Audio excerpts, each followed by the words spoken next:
ఎక్కడ వేసిన గొంగలి అక్కడే ఉన్నట్లుగా చేసి ఒక 2 నెలలు కూడా మా ప్రభుత్వం వచ్చి కాకముందే ఈరోజు ప్రభుత్వంపై 10 సంవత్సరాలు పరిపాలించిన వాళ్ళు మాట్లాడడం అనేది హాస్యాస్పదంగా ఉందని ఈ సందర్భంగా నేను కవిత గారికి చెప్తా ఉన్నాను. అమ్మ, ఇవన్నీ కూడా ప్రశ్నించే హక్కు అర్హత మీకు లేనే లేదు. ఎందుకంటే ఆంధ్ర వాళ్ళని అందలం ఎక్కించిందే మీరు, రాజ్యసభ సభ్యులుగా మీరే నియమించుకున్నారు. మరి టెండర్లు కానీ ఏవైతే మనకు ప్రాజెక్టుల టెండర్లు అవి కూడా మీరు ఆంధ్రాలో వాళ్ళకి ఇచ్చుకున్నారు.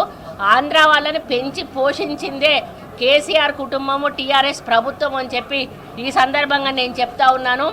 మహేందర్ రెడ్డి గారు చేరి 2 వారాలు కూడా కాలేదు, అప్పుడే ఆయన మీద ఆరోపణలు అనేటువంటి మాట మాట్లాడడం కూడా హాస్యాస్పదంగా ఉంది. మరి ఎందుకు ఇంతకాలంలోనే ఆయన మీద వచ్చిన అభియోగాలు ఏంటి? మరి మీ ప్రభుత్వంలో ఆయనను అత్యంత మరి పెద్ద స్థానంలో డీజీపీ స్థానంలో కూడా కూర్చోబెట్టిన విషయం మీరు మర్చిపోయారా? మరి అవినీతి అధికారి అయితే మీరు ఆ రోజు ఎందుకు ఆయనను డీజీపీ స్థాయిలో కూర్చోబెట్టారని చెప్పి అడుగుతా ఉన్నాను. ఈరోజు సింగరేణిలో 20,000 మంది ఉద్యోగాలు ఇచ్చిన చెప్పుకోవడానికి మరి సిగ్గుపడాల్సిన అవసరం ఉంది. 20,000 ఉద్యోగాలు పారదర్శకంగా ఇస్తే మరి మీ పార్టీకి 1,200 ఓట్లు మొన్న ఎట్లా వచ్చినాయని చెప్పి అడుగుతా ఉన్నాను. కేవలం 3% ఓట్లు మాత్రమే మొన్న సింగరేణి ఎలక్షన్స్లో టీఆర్ఎస్ పార్టీ వాళ్ళకు రావడం జరిగింది. ఈరోజు కంపాషనేట్ గ్రౌండ్ల నియామకం గురించి మాట్లాడే హక్కు కూడా కవితకు లేదు అని చెప్పి ఈ సందర్భంగా చెప్తా ఉన్నాను. మెడికల్ బోర్డును దళారీ వ్యవస్థగా మార్చింది మీరు. ఒక్కో కార్మికుడు అన్ఫిట్ కావడం నుంచి వారసునికి ఉద్యోగం ఇచ్చేంత వరకు ప్రతి చోట టీఆర్ఎస్ దళార్లు ఉన్న విషయాన్ని ఈ సందర్భంగా నేను గుర్తు చేస్తూ ఉన్నాను. 32 లక్షల మంది నిరుద్యోగులు మాపై ఎంతో విశ్వాసం ఉంచి ఈరోజు మమ్మల్ని కాంగ్రెస్ పార్టీని అధికారంలో తీసుకొచ్చారు. వాళ్ళు మాపై ఉంచిన నమ్మకాన్ని వమ్ము చేయకుండా మా ప్రభుత్వం పూర్తిగా వారికి ప్రభుత్వ ఉద్యోగాలు ఇచ్చేటువంటి బాధ్యత తీసుకుంటుందని సందర్భంగా నేను తెలియజేస్తా ఉన్నాను. మరి ఇంతకాలం పోలీసులు బీఆర్ఎస్లో ఉన్నటువంటి ప్రభుత్వం పోలీసు విభాగ అత్యున్నత అధికారి డీజీపీ హోదాలో మహేందర్ రెడ్డిని పెట్టిన విషయం మనందరికీ కూడా తెలుసు. మరి 36 ఏళ్ళు అన్ని ప్రభుత్వ హోదాల్లో మహేందర్ రెడ్డి గారు పనిచేయడం జరిగింది. మరి కాబట్టి ఆయనను ఒక సీనియర్ అధికారిగా ఆయనను ఈరోజు టీఎస్పీఎస్సీ చైర్మన్గా నియమించడం జరిగిందని కూడా ఈ సందర్భంగా విన్నవిసుకుంటా ఉన్నాను. మరి మీలాగా లిక్కర్ స్కామ్ చేసిండా ఏమన్నా మహేందర్ రెడ్డి అని చెప్పి అడుగుతా ఉన్నాను. లేకపోతే టీఎస్పీఎస్సీ పేపర్లు లీక్ చేసిండా, లేకపోతే ఒకటే రూమ్లో అందరినీ మీకు అనుకూలంగా ఉన్న వాళ్ళని కూర్చోబెట్టి టీఎస్పీఎస్సీ మరి ఎగ్జామ్స్ రాయించి ఉద్యోగాలు ఏమన్నా ఇప్పించిండా మహేందర్ రెడ్డి అని చెప్పి ఇప్పుడు ఈ సభ నుంచి, ఈ వేదిక నుంచి కవితను నేను ప్రశ్నిస్తూ ఉన్నాను. మరి ఆయనకు అవినీతి మరికే ఉంటే ఆ రోజు మరి మీరు ఎందుకు డీజీపీ స్థాయిలో ఆయనను కూర్చోబెట్టారని కూడా అడుగుతా ఉన్నాను. మరి రాష్ట్ర నిరుద్యోగులకు ఉద్యోగాలు రాకుండా చేయాలని ఈరోజు బీఆర్ఎస్ కుట్ర పన్నుతా ఉన్నది.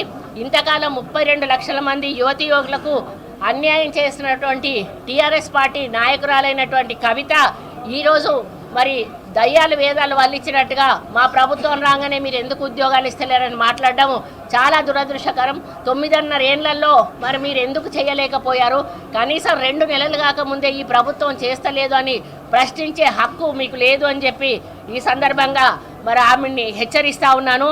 మరి పేపర్ల లీకేజు కుట్రలతో ఇన్ని రోజులు ఉద్యోగాలు అసలైన యువతకు రాకుండా చేసిన ఘనత బీఆర్ఎస్ ప్రభుత్వాన్ని అని చెప్పి ఈ సందర్భంగా తెలియజేస్తూ ఉన్నాను. ఎవరైతే అర్హులు ఉన్నారో వాళ్ళ నోటికాడి ముద్దను లాక్కొని అనర్హులైన వాళ్లకు ఉద్యోగాలు ఇచ్చి వాళ్ళని పెంచి పోషించిన ఘనత మరి కవిత గారిది కాదా అని చెప్పి ప్రశ్నిస్తూ ఉన్నాను. మరి కాంగ్రెస్ ప్రభుత్వం ఎక్కడైతే ఉద్యోగాలు ఇస్తామని చెప్పి నిలబెట్టుకుంటారో మాట అనేటువంటి భయంతో ముందే ఆరోపణలు చేస్తూ ఉన్నారు. ఒక పక్క మొన్ననే 7,000 మంది నర్సులను కూడా నియమించాము. మళ్ళా వారం 10-15 రోజుల్లో సీఎం గారు 15,000 మంది కానిస్టేబుల్ నియామకాలను కూడా చేపడతామనేటువంటి మాట చెప్పడం జరిగింది. కాబట్టి మా ముఖ్యమంత్రికి అబద్ధాలు చెప్పాల్సిన అవసరం లేదు. కాంగ్రెస్ పార్టీ మేనిఫెస్టోలో ఏదైతే పెట్టిందో అదంతా కూడా అమలు చేసే దిశగా ఈరోజు మా యొక్క ప్రభుత్వం ముందుకు అడుగులు వేస్తోందనే విషయాన్ని కూడా ఈ సందర్భంగా నేను తెలియజేస్తూ ఉన్నాను. మరి 2 సార్లు సింగరేణిలో భారీ మెజారిటీతో గెలిపిస్తే మరి సింగరేణిని విధ్వంసం చేసింది ఎవరు? సింగరేణి ఫండ్స్ అన్నీ కూడా తరలించకపోయింది ఎవరు అని చెప్తా ఉన్నాను. ఈరోజు సింగరేణి ఫండ్స్ అన్నీ కూడా మరి సిరిసిల్ల, గజ్వేలు, మరి మెదక్ డిస్ట్రిక్ట్లకు తరలించకపోయిన విషయాన్ని ఈ సందర్భంగా గుర్తు చేస్తూ ఉన్నాను. ఎందుకంటే అక్కడ వాళ్ళు కష్టపడి అక్కడ పైసలు సంపాదిస్తే ఆ చుట్టుపక్కల ఉన్నటువంటి ఏరియాను డెవలప్ చేయడం నిర్లక్ష్యం చేసి వాళ్ళ ఇష్టం ఉన్నట్టుగా ఆ యొక్క నిధులు మళ్ళించిన విషయం నిజం కాదా అని చెప్పి అడుగుతా ఉన్నాను. మరి ఢిల్లీ నుంచి గల్లీ వరకు కూడా అన్నింటిలో వాటా ఉన్నది వీళ్ళందరికీ కూడా బీఆర్ఎస్ నాయకులకు. మరి సింగరేణి అవినీతిలో కూడా ఎంత వాటా ముట్టిందో చెప్పాల్సిన అవసరం ఉందని కూడా కవితను నేను డిమాండ్ చేస్తూ ఉన్నాను. డిప్యుటేషన్లకు బదిలీలకు లెటర్లు ఇచ్చి ఎంత సంపాదించినావో కవిత చెప్పాల్సిన అవసరం ఉంది. నీ చిట్టా మొత్తం సింగరేణిలో ఎవరిని అడిగినా కూడా ఈరోజు చెప్తారనే విషయాన్ని కూడా తెలియజేస్తూ ఉన్నాను. మరి అడిషనల్ అడ్వకేట్ జనరల్గా రజనీకాంత్ని నియమిస్తే నీకెందుకు భయం అని చెప్పి అడుగుతూ ఉన్నాను.